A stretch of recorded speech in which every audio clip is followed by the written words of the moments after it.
Glória a Deus. Quantos vieram para receber uma palavra do Senhor nessa noite? Deus tem uma palavra para mim e para você nessa noite, amém? Nós vamos sair daqui cheios dela, cheio dessa palavra que transforma, amém? Abra sua Bíblia comigo no Evangelho de João, no capítulo 1. O Senhor tem ministrado no meu coração nesses dias sobre a sua primazia, sobre colocar Ele em primeiro lugar na nossa vida, amém? A palavra do Senhor diz que nós temos que reconhecer o Senhor em todos os momentos da nossa vida, né? Tem aquela frase famosa, né? Antes de fazer alguma coisa, você fala assim, e se fosse Jesus, né? Colocar Ele em primeiro lugar nas nossas decisões, na nossa família, nossos planejamentos. Muitas vezes nós planejamos, fazemos planos, e quando está tudo bem, nós fazemos segundo a nossa força, mas quando está tudo mal, a gente corre para Ele. E usa Jesus, muitas vezes, como um segundo plano, como um step, né? Como o pastor Alan falou, como uma luz de emergência, quando na verdade, Ele é a verdadeira luz do mundo, que ilumina todo o homem. Se nós entendermos isso, de que Ele é o primeiro, de que Ele verdadeiramente é a luz que nós precisamos, e nós colocarmos Ele em primeiro lugar na nossa vida, pode ter certeza, irmãos, no mundo nós teremos aflições, mas Ele estará sempre do nosso lado, sempre guiando pelo caminho correto. A minha oração nessa noite é para que nós possamos ter ouvidos sensíveis para ouvir a voz do Espírito e sermos guiados por Ele em tudo que nós fazemos, tudo que nós fizermos na nossa vida, amém? Para isso, nós vamos ler um texto clássico, né? João, capítulo 1, os primeiros versos do 1 ao 14, amém? A palavra do Senhor diz assim: no princípio era o Verbo, e o Verbo estava com Deus, e o Verbo era Deus.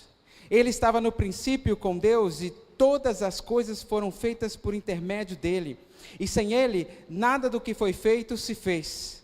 A vida estava nele, e a vida era a luz dos homens, a luz que resplandece nas trevas, e as trevas não prevalecem contra ele. Houve um homem enviado por Deus, cujo nome era João. Este veio como testemunha para que testificasse a respeito da luz, a fim de todos virem a crer por intermédio dele. Ele não era a luz, mas veio para que testificasse da luz, a saber, a verdadeira luz, que vinda ao mundo ilumina a todo homem. O Verbo estava no mundo, e o mundo foi feito por intermédio dele, mas o mundo não o conheceu. Veio para o que era seu, e os seus não o receberam. Mas a todos quanto receberam, deu-lhes o poder de serem feitos filhos de Deus, a saber, aos que creem no seu nome, os quais não nasceram de sangue, nem da vontade da carne, nem da vontade do homem, mas de Deus. E o Verbo se fez carne e habitou entre nós, cheio de graça e de verdade. Vimos a sua glória como a glória do unigênito do Pai. Feche seus olhos. Pai, nós estamos diante da tua palavra, a palavra revelada do Senhor, Deus. Ó Pai, não há nada, Pai, que a gente possa falar, ou pensar, ou arrazoar a respeito dela, que ela já não nos revelou, que ela já não nos falou. Ó Pai, somente pela leitura dessa palavra, Pai, nós somos revigorados, nós somos relembrados daquilo que Tu és, daquele que Tu és. Nós somos convencidos, ó Pai, da nossa natureza pecaminosa. Somente pela leitura da Tua palavra, ó Pai, o Teu Espírito já nos convence, Senhor, de que nós precisamos voltar para Ti. Porque nós reconhecemos, ó Pai, a partir dessa leitura que Tu és o primeiro. Tu és aquele que já era, que é e que há de vir, ó Pai. O Senhor, Deus Todo-Poderoso, ó Pai. Nós queremos Te entronizar nessa noite. Que nós não possamos ouvir, ó Pai, nenhuma outra voz, senão a voz do Teu Espírito. Toma a direção dessa palavra. Revela, ó Pai, aquilo que está aqui, a revelação que está aqui, joga luz, ó Pai, para que nós possamos entender e compreender a direção da Tua palavra para as nossas vidas. Que ninguém saia daqui, ó Pai, sem essa palavra, ou vazio, mas cheio. Eu profetizo sobre cada vida aqui, ó Pai, o encher da Tua palavra, do Teu Espírito, que nós possamos sair daqui com a direção do Senhor.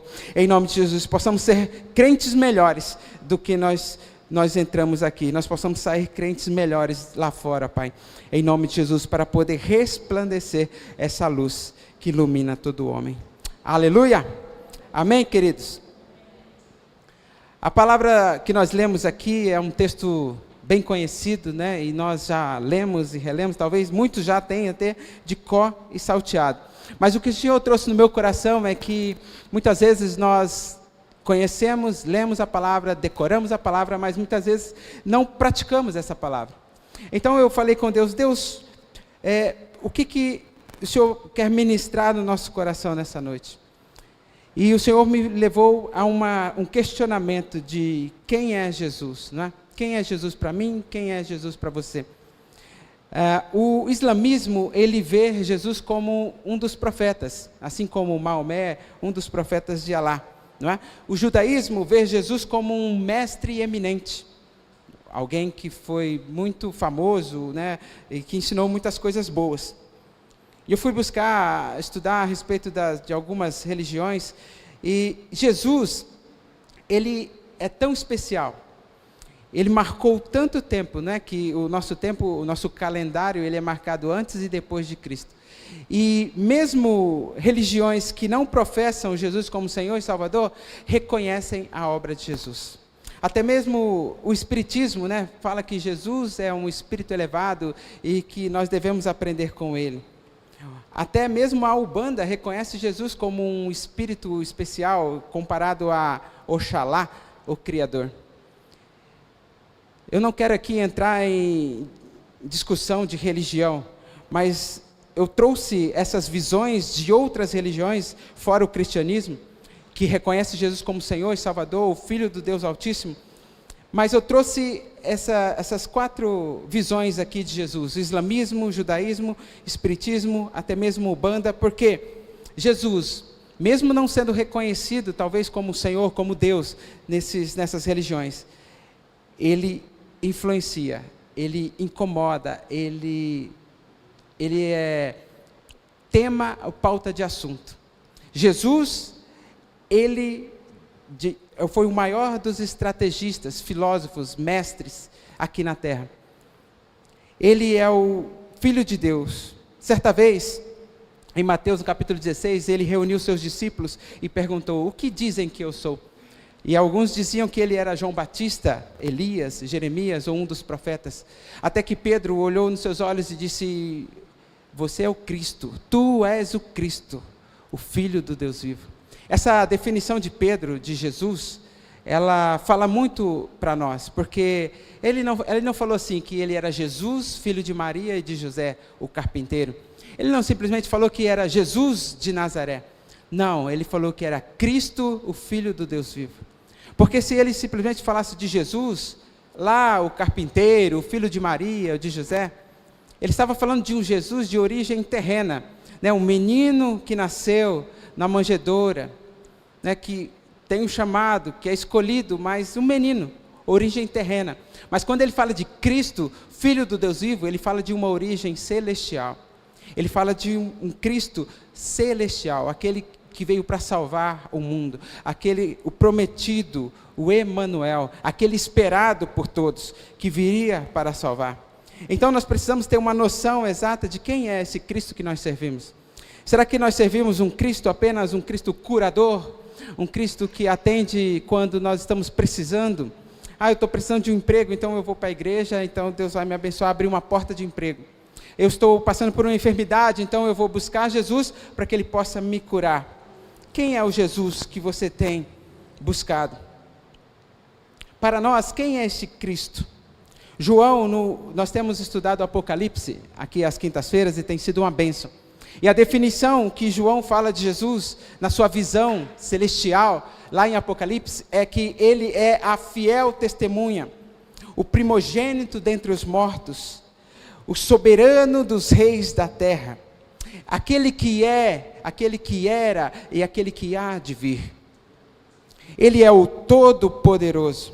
E se apropriando de um discurso indireto livre, ele toma a voz do próprio Cristo e escreve no seu texto dizendo: eu sou o Alfa, o Ômega, aquele que era, aquele que é, aquele que há de vir, o Todo-Poderoso.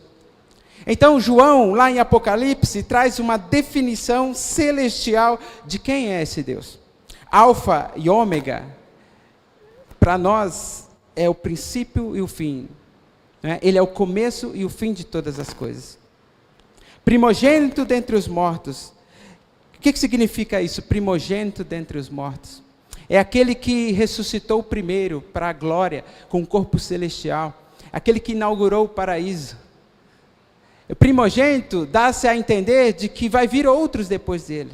Quem serão esses outros? Todos aqueles que entregaram suas vidas para o Cristo. Todos aqueles que reconheceram Ele como Senhor e Salvador de suas vidas. Ele foi o primogênito. Depois vai vir muitos outros para a glória de Deus, para habitar ao lado do Pai, como Ele está hoje. Em Colossenses, no capítulo 1, abra comigo, vai falar dessa primazia de Jesus. Colossenses, no capítulo 1, a partir do verso 15. Vai falar de quem é esse Jesus. Paulo, escrevendo aos Colossenses, fala assim, versículo 15: este é a imagem do Deus invisível, o primogênito de toda a criação, pois nele foram criadas todas as coisas, nos céus e sobre a terra, as visíveis e as invisíveis, sejam tronos, sejam soberanias, quer principados, quer potestades, tudo foi feito, foi criado por meio dele e para ele. Ele é antes de todas as coisas, nele tudo subsiste, ele é a cabeça do corpo da igreja. Ele é o princípio, o primogênito entre os mortos, para que em todas as coisas ter primazia.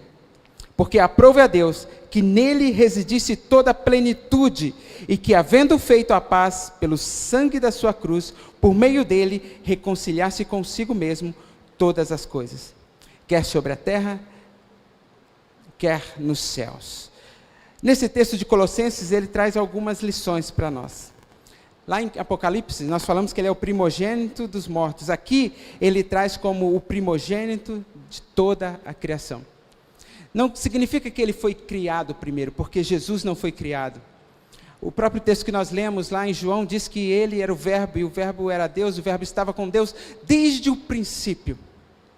Primogênito de toda a criação não está relacionado com sendo o primeiro a ser criado, não, mas como sendo ele a origem de todas as coisas. O primogênito da criação, tudo foi criado por ele, todas as coisas foram criadas por ele, tudo que existe subsiste por ele. No próprio texto de João, no versículo 15, diz que ele é a primazia de todas as coisas. João diz assim, ele falou assim, este aí é aquele que eu disse, que viria depois de mim, contudo, ele tem a primazia, porque ele já existia antes de mim. João era o precursor, aquele que veio anunciar, abrir o caminho para o Cristo, o Cordeiro de Deus que tira o pecado do mundo. Ele veio primeiro, ele anunciou a palavra, mas ele reconheceu quem era o Cristo. Ele disse, este aí veio depois de mim, mas ele tem a primazia, porque ele é antes de mim. Ele já existia antes de mim. João, mesmo sendo chamado um dos maiores profetas, não existia outro profeta como ele, elogiado por Jesus como sendo grande pregador, ele reconheceu quem era Jesus. Nós precisamos reconhecer quem é Jesus. O versículo 18 aqui de Colossenses capítulo 1 diz, ele é o cabeça do corpo da igreja. Ele é o primeiro, ele é o princípio, ele é o cabeça. Nós temos que tomar cuidado muitas vezes, porque no trabalho que nós fazemos, no ministério que nós estamos, muitas vezes nós queremos tomar o lugar do próprio Cristo. Nós queremos tomar as decisões, tomar as direções, até mesmo lá na nossa casa, como sacerdote do lar, como uma mulher auxiliadora. Se Cristo é o cabeça, é Ele quem manda, é Ele quem comanda, e nós temos que nos submeter ao seu Espírito, à sua voz, como corpo, como membros da igreja. O que nós temos visto muitas vezes são pessoas soberbas, arrogantes e que não levam em consideração o próximo e quer colocar a sua lei, a sua fala, a sua verdade como sendo a verdade de todos, esquecendo que nós somos apenas membros uns dos outros, servos uns dos outros. Essa palavra vem complementar aquilo que o Senhor falou conosco no domingo passado, que nós temos que assumir a posição de igreja como corpo, como membros uns dos outros, como auxiliadores.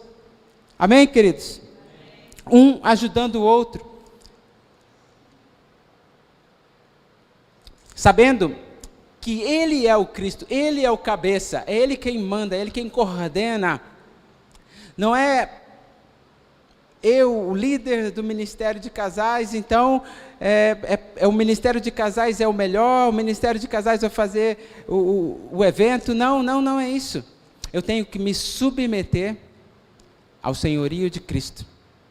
E assim todos os ministérios. Se nós, como igreja, nós trabalharmos em unidade, em auxílio mútuo, nós vamos reconhecer que Ele é o cabeça do corpo.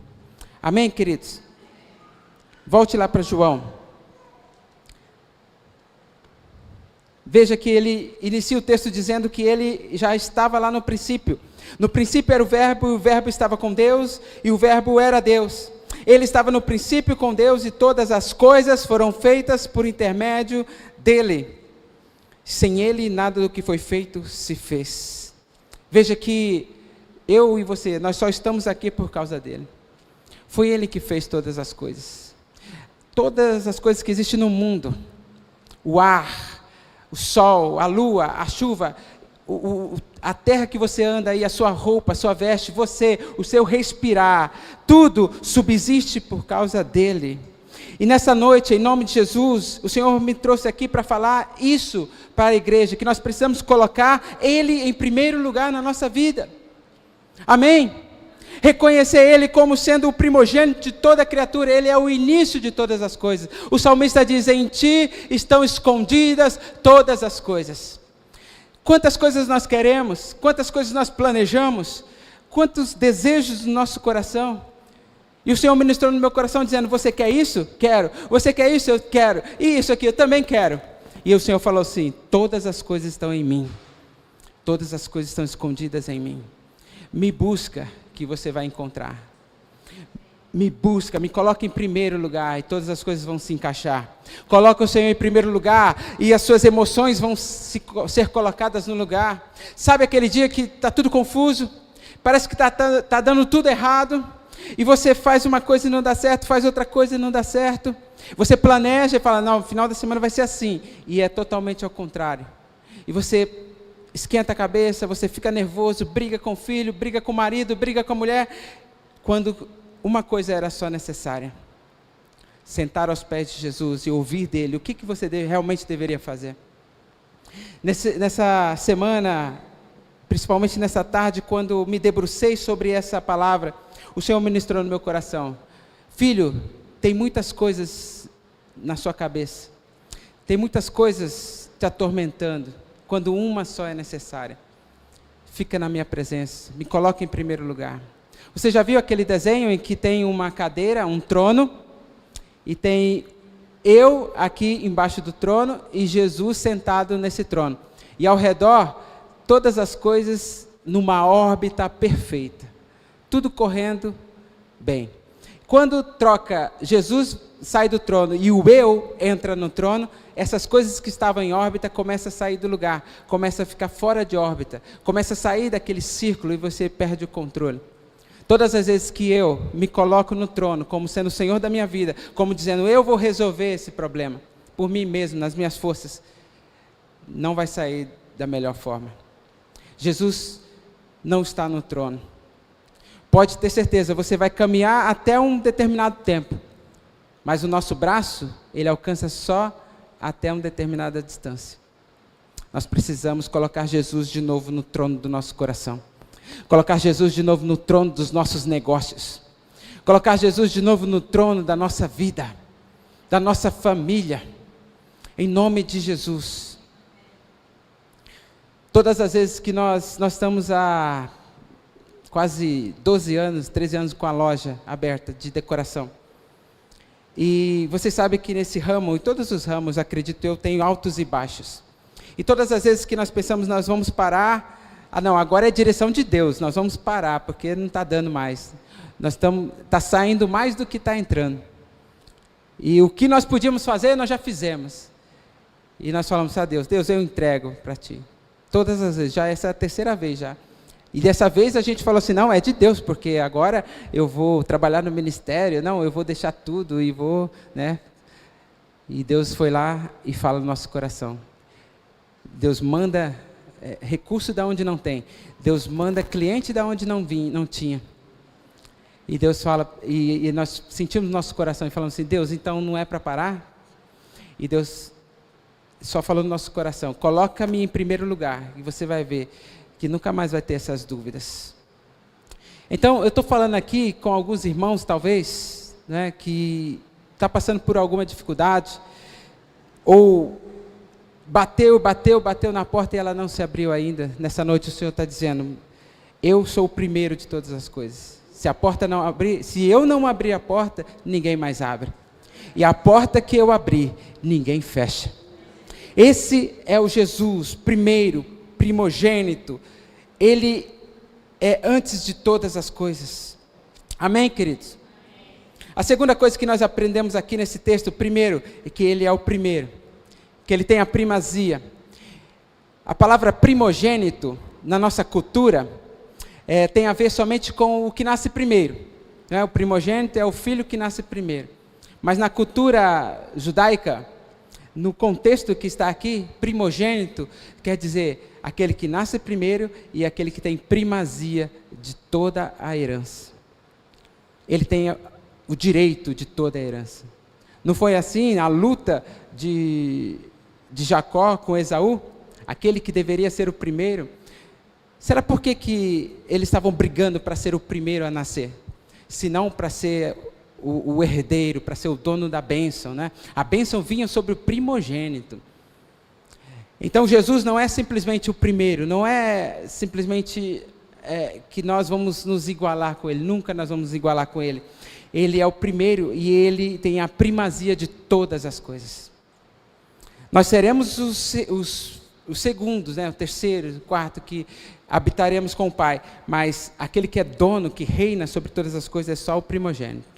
Só Ele tem o direito de toda a herança. A palavra do Senhor diz que Ele reconcilia em si todas as coisas.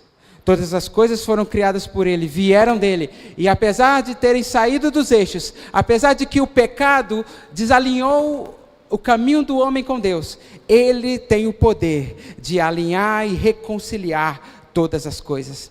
Ainda que para você pode parecer impossível, para você pode ser uma situação perdida, para o Senhor nada é impossível. A palavra do Senhor diz que ainda que o nosso pecado seja como escarlate, Ele tem o poder com o seu sangue de nos purificar e nos tornar mais alvo que a neve.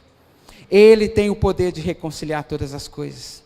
Você está se sentindo ofendido, humilhado, injustiçado? O Senhor é o nosso advogado fiel. Ele é a tua justiça. Ele tem o poder para salvar. Ele levou sobre si as nossas dores, nossas enfermidades, a nossa culpa. A palavra do Senhor diz que o castigo que nos traz a paz estava sobre Ele, e pelas suas pisaduras nós fomos sarados. Ele tem o poder de reconciliar todas as coisas, amém, queridos? Então, não se intimide, não fique distante.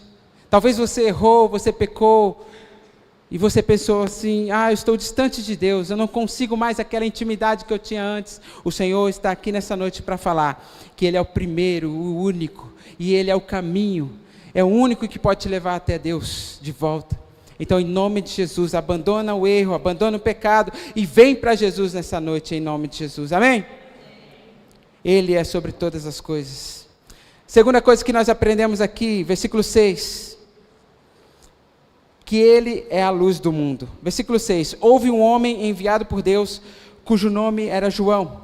Este veio como testemunha para que testificasse a respeito da luz, a fim de que todos virem a crer por intermédio dele. Ele não era luz, mas veio para que testificasse da luz, a saber, a verdadeira luz, que vinda ao mundo ilumina todo homem. Ele é a luz. Se Deus permitir, no próximo culto eu quero falar mais dessa parte aqui, sobre o ministério da igreja, aquela igreja que transporta ou que reporta a luz para o mundo. Nós somos a luz do mundo, amém? A palavra do Senhor diz, você é a luz do mundo, o sal da terra. Nós temos que proclamar essa luz para um mundo que está em trevas. Mas eu queria levantar essa questão de luz aqui, neste ponto, para dizer que nós fomos chamados para testemunhar dessa luz. João, ele sabia que não era luz. Ele mesmo proclamou aquele dizendo, eu não sou a luz, mas eu vim testificar da luz, da verdadeira luz, da luz que ilumina todo homem. Nós não somos perfeitos. Nós seguimos para a perfeição, mas nós não somos perfeitos, mas nós somos chamados para sermos portadores dessa luz, para sermos aqueles que proclamam a luz do Evangelho, para libertar pessoas. Quantas pessoas estão em trevas, estão na ignorância, na falta do conhecimento? A palavra do Senhor diz, conhecereis a verdade e a verdade vos libertará. Quantas pessoas estão cativas no mundo do pecado, da injustiça, e nós, igreja do Senhor, que temos a luz de Cristo, que temos a verdade, não proclamamos essa verdade, não anunciamos essa verdade. Nós temos que ser como João Batista, anunciar, proclamar essa luz. O mundo está em trevas, e há uma luz disponível, e a igreja está aqui no meio. A igreja recebe dessa luz, mas muitas vezes não passa essa luz para o mundo. O que nós vemos hoje na igreja em geral, na igreja de Jesus, é que essa igreja, ela está mais próxima das coisas do mundo do que da luz. Então, é difícil influenciar as trevas se envolvendo com as trevas. Não há relação entre luz e trevas. A própria palavra diz, onde a luz chegou, as trevas têm que dissipar. Não há como servir a dois senhores. Não tem como estar com um pé na igreja e um pé no mundo.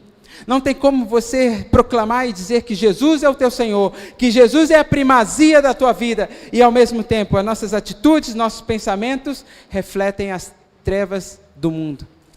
Nós estávamos conversando com uma nossa amiga, próxima, e ela, muitas vezes ela vai à igreja quando está tudo difícil na vida dela, e aí ela fala assim, vai melhorando, as coisas vão melhorando, e quando está melhorando, ela se distancia da igreja. Quando fala da igreja, entenda, não igreja templo, mas de Jesus, ela busca Jesus quando está tudo ruim, quando está tudo mal, quando vai tudo bem, ela se distancia. E há algum tempo nós já temos conversado com ela, e nessa semana ela teve a liberdade de abrir o coração com a minha esposa, e minha esposa teve a oportunidade de aconselhá-la, e ela reconheceu essa atitude dela, de que há muito tempo ela tem uma vida de altos e baixos. Quem sabe nessa noite, eu estou falando com pessoas aqui, que têm essa inconstância. Eu vou fazer uma campanha, eu vou ler a Bíblia, e toda semana ler a Bíblia, ora, jejua. Mas quando está tudo bem, deixa a Bíblia lá pegando poeira, não ora mais, vive a vida lá vão ter. O Senhor Jesus, Ele não é um quebra-galho. Ele não quer ser apenas aquele socorrista no momento difícil. Ele quer viver na nossa vida por completo, todos os momentos. E essa igreja que está mais parecida com o mundo do que com a luz, ela não tem condição de ser testemunha da luz de Cristo lá no mundo. Nessa noite o Senhor está nos convocando, está convocando a mim, convocando a você, para nós mudarmos de posição, mudarmos de atitude, mudarmos o nosso pensamento, mudarmos o nosso palavreado, quem sabe mudar o nosso vício. Ela falava conosco, mas vocês são radicais assim? Também? Eu tenho que deixar o cigarro para poder servir a Jesus? Eu tenho que deixar a minha cervejinha do final de semana para seguir Jesus? Nessa caminhada, né, na igreja, nós temos visto muitas coisas. Irmãos, né, que faziam parte da liderança, trabalhavam conosco, mas no final de semana ia lá para o rancho e lá fazia o que queria. Era o dia da... Como que fala o pessoal que faz academia? Fala o dia do lixo, né? Passam a semana inteira na devoção, servindo a Deus. Vai certinho. Aí chega um dia, o dia do lixo. Hoje eu vou fazer o que eu quero. Essa igreja não vai testificar da luz de Cristo. Do contrário, essa igreja que tem um pé no mundo e um pé na igreja, esse tipo de igreja é a igreja que não vai subir com Jesus.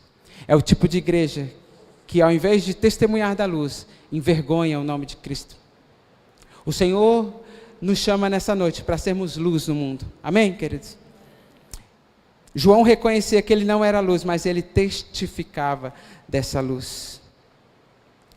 Nós temos, como igreja, nós temos uma grande responsabilidade de influenciar pessoas, de trazer para a luz. Abra comigo em Apocalipse, no capítulo 22. Nós estamos vivendo um tempo em que Jesus está às portas. E muitas vezes nós temos medo de ler Apocalipse, né, de falar sobre a segunda vinda de Cristo. Mas graças a Deus a igreja tem, com esse estudo de quinta-feira, tem tirado um pouquinho desse estigma. E o Senhor tem mostrado para a igreja que é uma alegria saber que Ele está às portas. Apocalipse, capítulo 22, a partir do verso 10, diz assim, vai falar um pouquinho dessa geração que nós estamos vivendo. Versículo 10 diz assim, disse-me ainda, não seles as palavras da profecia deste livro, porque o tempo está próximo. Continue o injusto fazendo injustiça, continue o imundo ainda sendo imundo, o justo continue na prática da justiça, e o santo continue a santificar-se. E eis que venho sem demora, e comigo está o galardão que tenho, para retribuir cada um segundo as suas obras. Eu sou o Alfa, o Ômega, o primeiro e o último, o princípio e o fim.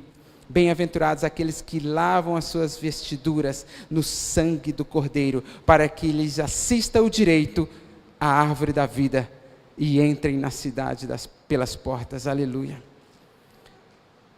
Nós precisamos despertar, queridos. Nós estamos numa geração em que não se reconhece mais o que é santo e o que é profano. Estamos numa geração que está degradada.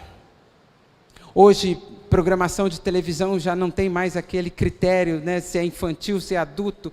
Qualquer horário que você liga a televisão, passa coisas que não se passaria, né, na nossa época para crianças. A nossa geração ela está afundada no pecado, na prostituição, nos vícios. E muitas vezes esse aumento da injustiça, esse aumento da impureza, acaba ficando normal aos nossos olhos. E nós vemos alguma situação e já fala assim, isso é normal. Isso passa todo dia na televisão. Isso acontece todo dia na escola. Para quem, no meu caso, que está na escola e vê todo dia, né, os relacionamentos, as crianças, jovens e adolescentes, acaba isso ficando normal. Não pode ser normal, irmãos. A igreja não pode aceitar essa destruição humana como normal. A igreja precisa despertar como luz verdadeiramente no meio das trevas. Onde está a luz de Cristo na nossa vida que não dissipa essas trevas, que não acaba com isso?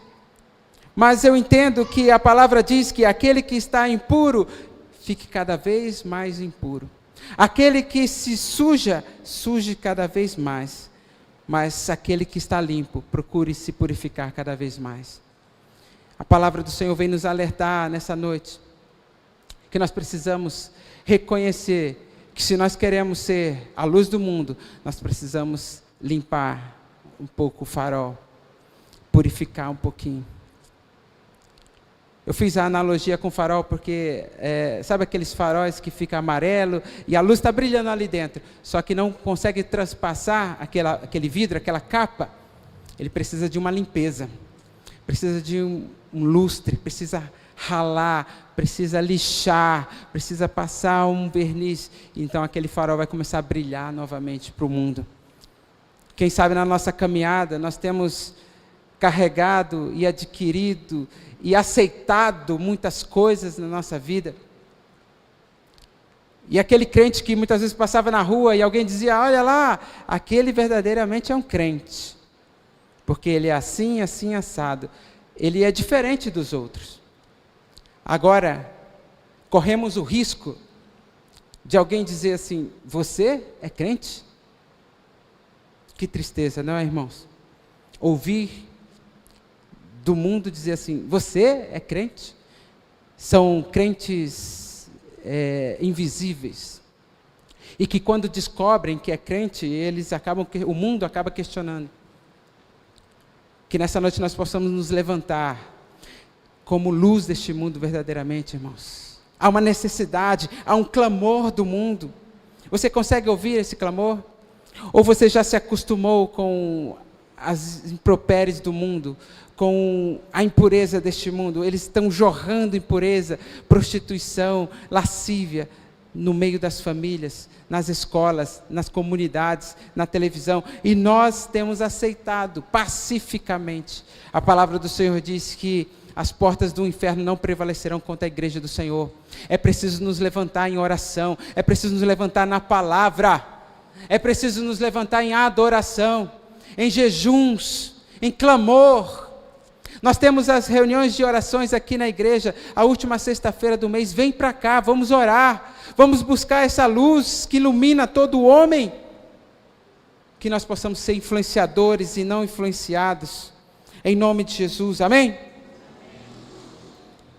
Na última parte desse texto que nós lemos, nós vimos primeiro que Jesus é o primeiro, a primazia, ele tem a primazia de todas as coisas, e de que ele é a luz do mundo, e nós precisamos testificar dessa luz. Para que nós possamos testificar dessa luz, nós temos que buscar a purificação, porque senão a luz não resplandece.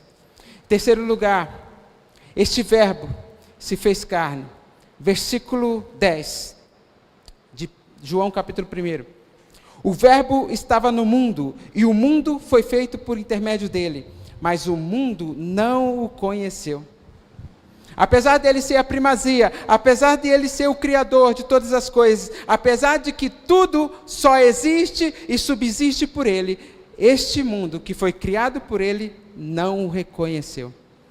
Veio para o que era seus, versículo 11, mas os seus não o receberam.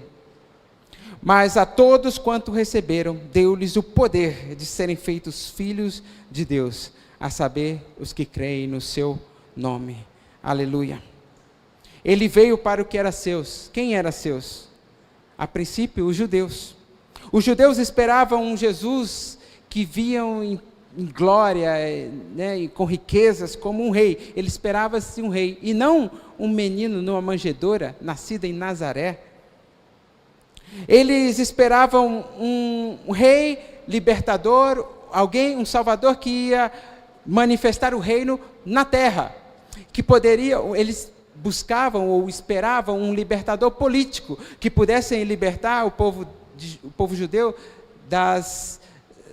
do senhorio de Roma, né? Eles queriam voltar a ter a sua terra, e eles esperavam que Jesus fosse esse líder político terreno. Mas Jesus veio anunciar o seu reino, não um reino terreno, mas um reino celestial. Um reino diferente. Não um reino que aquele que tem mais é que manda, mas aquele que serve é o maior. Jesus veio apresentar um reino celeste, dizendo que nós não devemos responder o mal com o mal, mas o mal com o bem. Se alguém bater na sua face, oferece a outra. Se alguém pedir a sua túnica, oferece também a capa. Se alguém pedir para você caminhar 1 milha, caminhe 2 milhas. Jesus veio anunciar um reino diferente. Não um reino terreno, que aquele que tem mais é que pode mais. Aquele que tem mais é que manda. Não. Jesus veio anunciar um reino celeste. Jesus, Ele veio para os seus, e os seus não o receberam.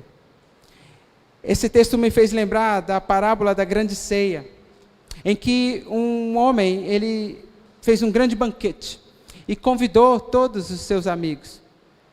Mas uns disseram: eu comprei uma terra agora, eu preciso ir lá ver. Eu me casei agora, então eu vou curtir a minha família, eu não vou na ceia. Eu comprei uma junta de jumentos, eu vou experimentá-la, eu não vou na ceia. Então eles recusaram o convite da grande ceia do Senhor. Então aquele senhor, dizendo: está tudo preparado, ele disse assim: vá aos becos, vá às esquinas e chamem todos, os pobres, aleijados, os coxos, os bons e os maus, chamem todos, a ceia para todos. Eu acredito que tem uma promessa para Israel. O próprio Salmo 122 diz que nós devemos orar por Israel e Deus vai prosperar aqueles que amam Israel. Mas foi por causa da negação deles, por causa da negação do povo judeu, é que esse evangelho de salvação chegou até nós, os gentios. A palavra do Senhor diz assim: veio para o que era seu, os seus não receberam, mas a todos quanto receberam, deu-lhes o poder de serem feitos filhos de Deus. Hoje, eu e você, nós temos acesso ao Pai por meio de Jesus Cristo. Amém? Está tudo preparado. Abra comigo João, capítulo 14, e eu encerro com isso. O ministério de louvor pode tomar os seus lugares. João, capítulo 14. Está tudo preparado. O Senhor foi assunto aos céus, e Ele foi preparar lugar para mim e para você. A ceia está posta. O banquete está posto. Qual será a sua desculpa nessa noite? Qual será a sua desculpa de se assentar na mesa dele e comer com ele?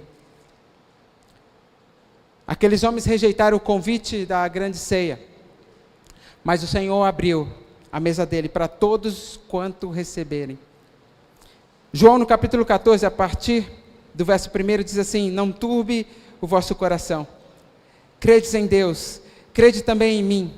Na casa de meu Pai há muitas moradas. Se assim não fora, eu vou-lhe teria dito, pois vou preparar-vos lugar. E quando eu for vos preparar lugar, voltarei e vos receberei para mim mesmo, para que onde eu estou, estejais vós também. Aleluia. Os judeus rejeitaram Jesus, e nessa noite um convite está posto para mim e para você, que nós possamos vir a Ele e aceitar o convite da salvação. Fique em pé no seu lugar, nós vamos orar ao Senhor.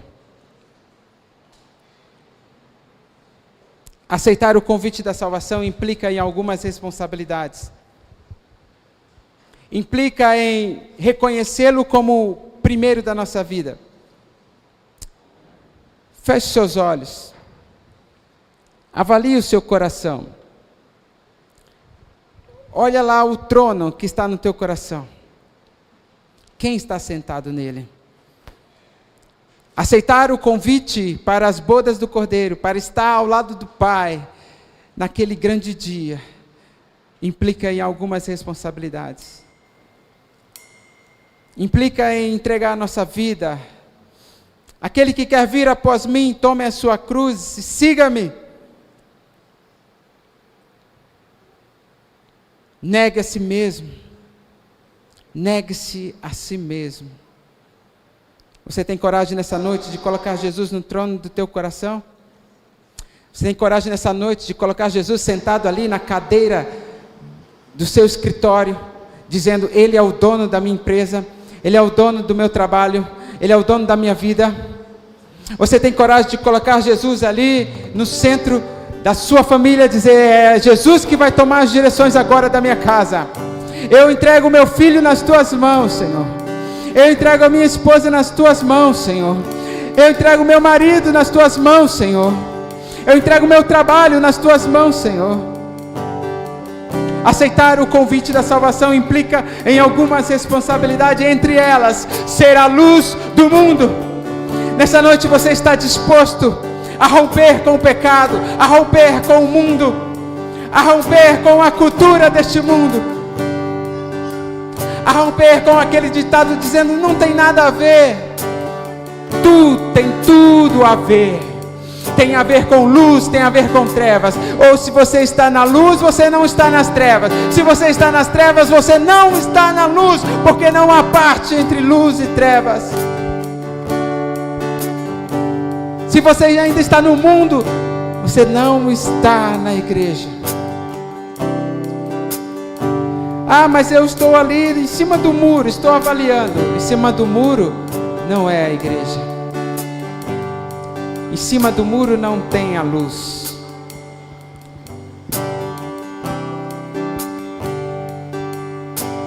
Aceitar o convite da salvação implica em deixar tudo o que está fazendo e correr para Ele. Aqueles homens não deixaram as suas coisas para atender o pedido das bodas. Eu vou cuidar das minhas coisas aqui, depois eu vou. Eu vou cuidar do meu trabalho, depois eu vou. Quando Jesus chama os discípulos, a palavra do Senhor diz: imediatamente eles deixaram as suas redes e seguiram a Jesus. O que você precisa deixar nessa noite? Em nome de Jesus, pelo amor de Deus, o que precisa ser deixado nessa noite? Entrega no altar. Entrega para Ele. Entregue-se por completo. Ei, mas o que você está falando aí eu já fiz. Ei, o que você está falando aí não é para mim. Eu já falei aqui. Eu já era batizado, eu estava na igreja, líder dos adolescentes juniores. Mas quando a palavra de Deus veio no meu coração, não tinha cargo, não tinha tempo de igreja, não tinha nada que me impedia de correr para Ele. E eu disse: Jesus, eu preciso do Teu perdão, eu preciso da Tua salvação. Eu não posso sair daqui nessa noite sem antes entregar a minha vida para Jesus. Mas eu já sou crente, mas eu já sou líder. Não importa se o Espírito Santo está falando no teu coração, entrega para Ele agora. Entregue-se para Ele agora.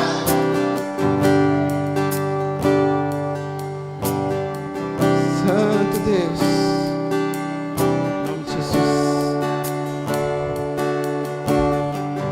Confesso a Ti, Senhor, que fraco eu sou. Tão fraco eu sou, mas forte Tu és. A Ti, Senhor, sem nada pra dar, só quero pedir, vem ajuda-me, ó Deus. Confesso a Ti, Senhor, que fraco eu sou. Reconheça-o na sua vida. Tão fraco eu sou, mas forte Tu és. Eu venho a Ti, Senhor, sem nada pra dar, só quero pedir, vem ajuda-me, ó Deus. Um coração quebrantado e humilde não rejeita, Senhor. Estenda-me Tua graça e deixe Teu amor fluir. Com misericórdia nós clamamos, faz chover perdão e graça sobre mim, perdão e graça. E lava-me, Senhor, pois hoje eu preciso do Teu amor. Faz chover perdão e graça sobre mim, perdão e graça. E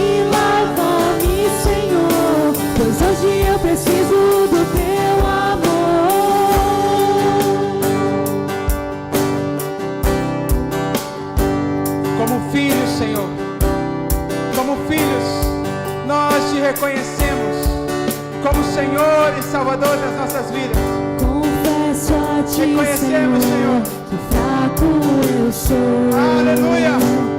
Tão fraco eu sou, mas forte tu és.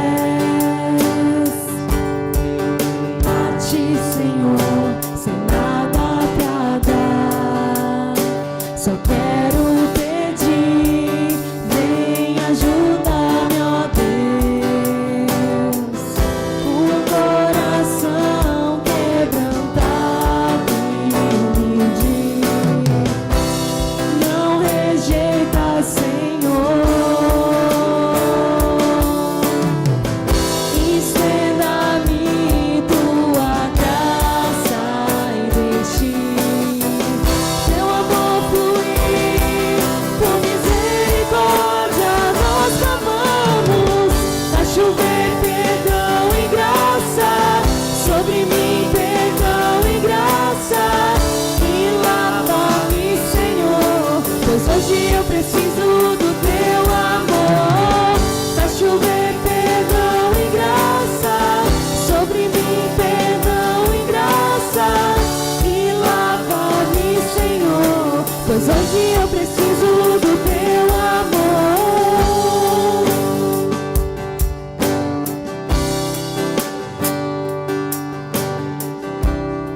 Façamos um compromisso com Ele nessa noite. Levante sua mão mais alto que você puder. Possamos nessa noite realinharmos com Ele, renovar a nossa aliança com Ele. Não é assim no casamento, quando nós renovamos a aliança todos os dias com a nossa esposa, dizemos o quanto nós a amamos,